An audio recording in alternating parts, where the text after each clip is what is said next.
Welcome back. Now, as the Ultimate Fighting Championship celebrates its 30th anniversary at New York's iconic Madison Square Garden this weekend, the sport has celebrated its champions, including those who have put African MMA on the map. For many observers, the promotion has highlighted the potential of Africans in the global sport.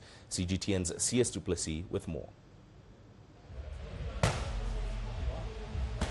In January 2024, South Africa's Dricus du Plessis will have the hopes of a continent resting on his broad shoulders when he fights for the Ultimate Fighting Championship's middleweight title.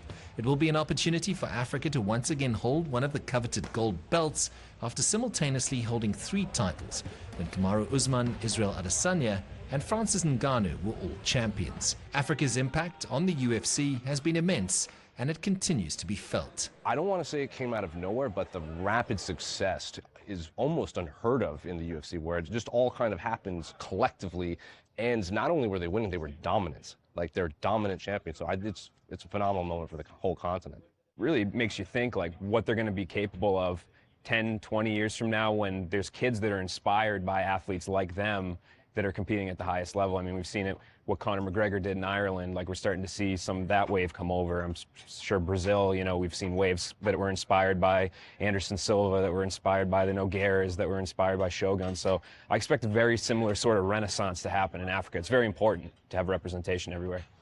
UFC welterweight Gilbert Burns believes that the future is bright for African athletes who are waiting for a chance to shine on the UFC stage. I think we're going to see more and more Africans and guys from everywhere fighting, get the spotlight.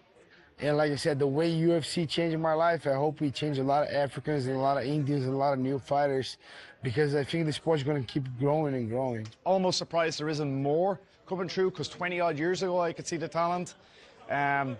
You know, you have the rugby background, so very strong, very tough.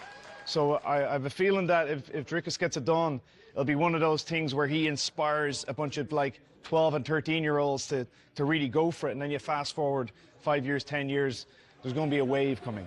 The one question on the lips of many is when the UFC will commit to having an event in Africa, especially since the former champions Usman, Adesanya and Ngannou have been calling for it for many years. The venues are there. It's just a matter of where and when, and if Dricus wins in January, I would have to imagine South Africa is on the short list. Africa is a hotbed for MMA talent. Each year, more and more fighters are producing impressive displays at various promotions like the Extreme Fighting Championship in South Africa, where they hope to catch the eye of the world's biggest promotion, the Ultimate Fighting Championship, and be rewarded with a contract to fight at a place like the famous arena behind me, Madison Square Garden, and carve their name into the sports history books. CS du Plessis, CGTN, New York.